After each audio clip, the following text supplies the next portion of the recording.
2,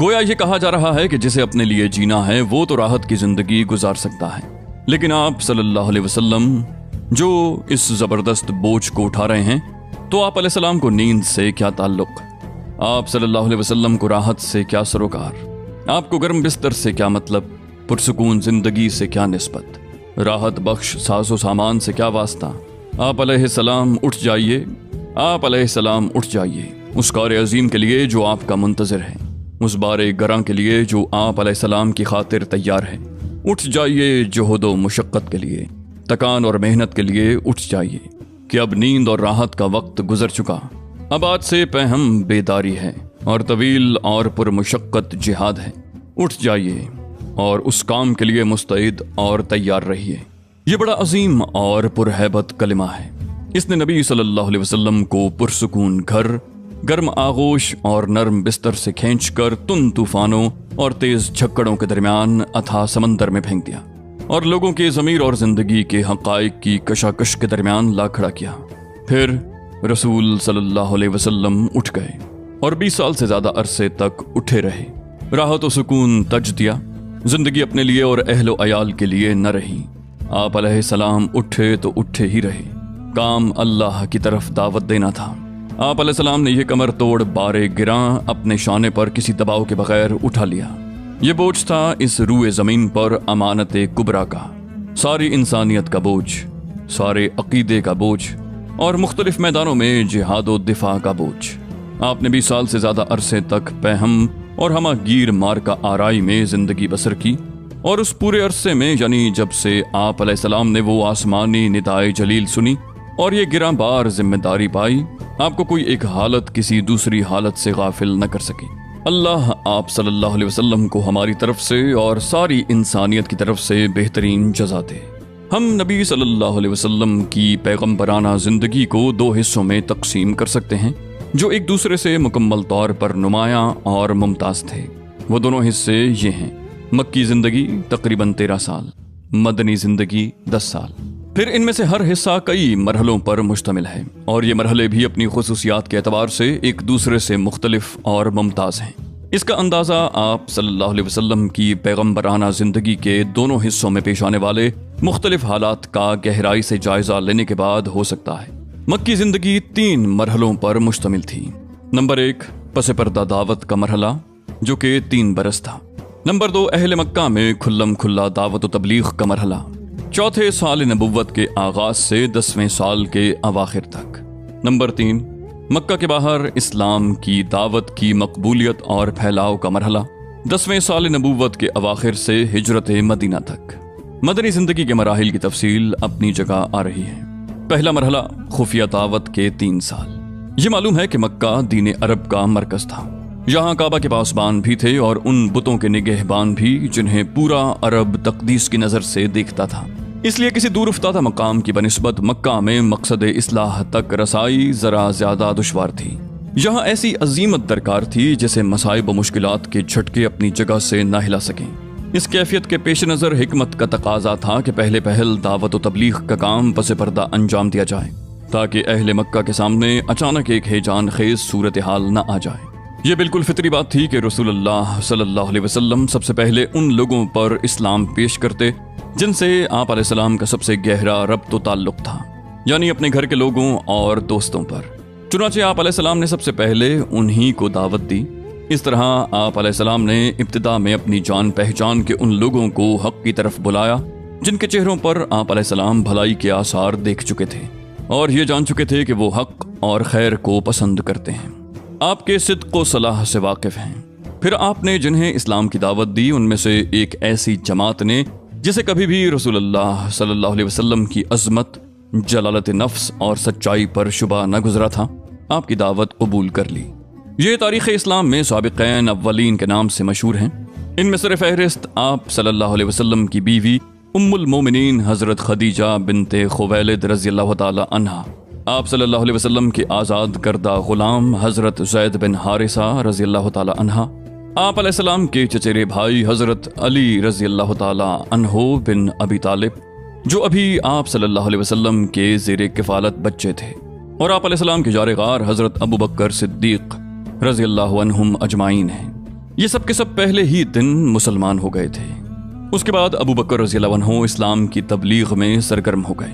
وہ بڑے ہر دل عزیز، نرم خو، پسندیدہ خصال کے حامل، با اخلاق اور دریا دل تھے۔ ان کے پاس ان کی مروت، دور اندیشی، تجارت اور حسن صحبت کی وجہ سے لوگوں کی آمد و رفت لگی رہتی تھی۔ چنانچہ انہوں نے اپنے پاس آنے جانے والوں اور اٹھنے بیٹھنے والوں میں سے جس کو قابل اعتماد پایا اسے اب اسلام کی دعوت دینی شروع کر دی۔ ان کی کوشش سے حضرت عثمان رضی اللہ عنہ، حضرت زبیر رضی اللہ عنہ، حضرت عبد الرحمن بن عوف، حضرت سعد بن ابی وقاص اور حضرت طلحہ بن عبید اللہ مسلمان ہوئے۔ یہ بزرگ اسلام کا ہراول دستہ تھے۔ شروع میں جو لوگ اسلام لائے انہی میں حضرت بلال حبشی رضی اللہ عنہ بھی ہیں۔ ان کے بعد امین امت حضرت ابو عبیدہ بن جراح، ابو سلمہ بن عبد الاسد، ارقم بن ابی الارقم، عثمان بن مظعون اور ان کے دونوں بھائی قدامہ اور عبداللہ اور عبیدہ بن حارث بن مطلب بن عبد مناف، سعید بن زید اور ان کی بیوی یعنی حضرت عمر رضی اللہ عنہ کی بہن فاطمہ رضی اللہ عنہ بن خطاب اور خباب بن ارت، عبداللہ بن مسعود اور دوسرے کئی افراد مسلمان ہوئے۔ یہ لوگ مجموعی طور پر قریش کی تمام شاخوں سے تعلق رکھتے تھے۔ ابن ہشام نے ان کی تعداد 40 سے زیادہ بتائی ہے۔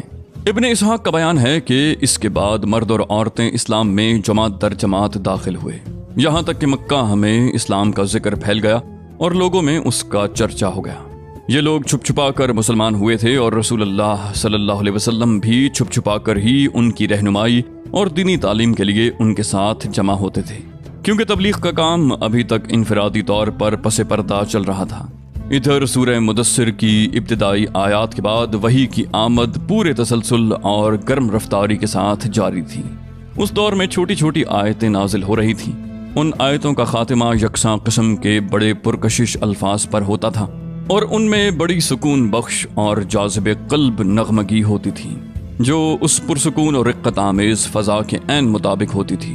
پھر ان آیتوں میں تزکیہ نفس کی خوبیاں اور آلائش دنیا میں لت پت ہونے کی برائیاں بیان کی جاتی اور جنت و جہنم کا نقشہ اس طرح کھینچا جاتا تھا کہ گویا وہ آنکھوں کے سامنے ہیں۔ یہ آیتیں اہل ایمان کو اس وقت کے انسانی معاشرے سے بالکل الگ ایک دوسری ہی فضا کی سیر کراتی تھیں۔ ابتداً جو کچھ نازل ہوا اسی میں نماز کا حکم بھی تھا۔ مقاتل بن سلیمان کہتے ہیں کہ اللہ تعالیٰ نے ابتدائے اسلام میں 2 رکعت صبح اور 2 رکعت شام کی نماز فرض کی، کیونکہ اللہ تعالیٰ کا ارشاد ہے وَسَبِّحْ بِحَمْدِ رَبِّكَ بِالْعَشِيِّ وَالْإِبْكَارِ، صبح اور شام اپنے رب کی حمد کے ساتھ اس کی تسبیح کرو۔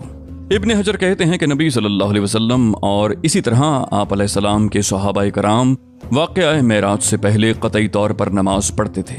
البتہ اس میں اختلاف ہے کہ نماز پنجگانہ سے پہلے کوئی نماز فرض تھی یا نہیں۔ کچھ لوگ کہتے ہیں کہ سورج کے طلوع اور غروب ہونے سے پہلے ایک ایک نماز فرض تھی۔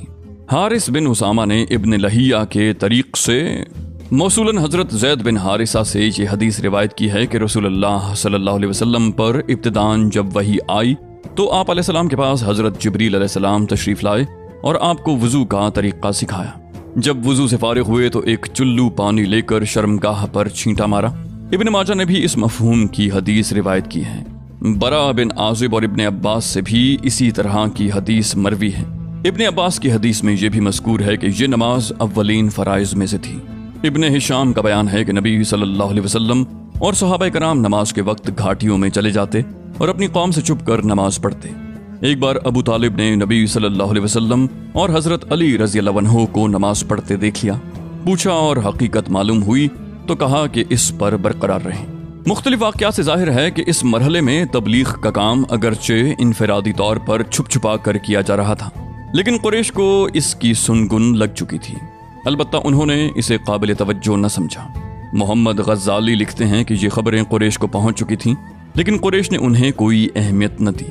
غالباً انہوں نے محمد صلی اللہ علیہ وآلہ وسلم کو بھی اسی طرح کا کوئی دینی آدمی سمجھا جو الوہیت اور حقوق الوہیت کے موضوع پر گفتگو کرتے ہیں، جیسے کہ امیہ بن ابی سلط، قس بن سائدہ اور زید بن عمرو بن نفیل وغیرہ نے کیا تھا۔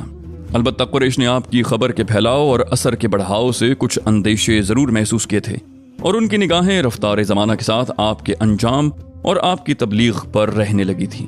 3 سال تک تبلیغ کا کام خفیہ اور انفرادی رہا، اور اس دوران اہل ایمان کی ایک جماعت تیار ہو گئی جو اخوت اور تعاون پر قائم تھی۔ اللہ کا پیغام پہنچا رہی تھی اور اس پیغام کو اس کا مقام دلانے کے لیے کوشاں تھی۔ اس کے بعد وحی الہی نازل ہوئی اور رسول اللہ صلی اللہ علیہ وسلم کو مکلف کیا گیا کہ اپنی قوم کو کھلم کھلا دین کی دعوت دیں، ان کے باطل سے ٹکرائیں اور ان کے بتوں کی حقیقت واشگاف کریں۔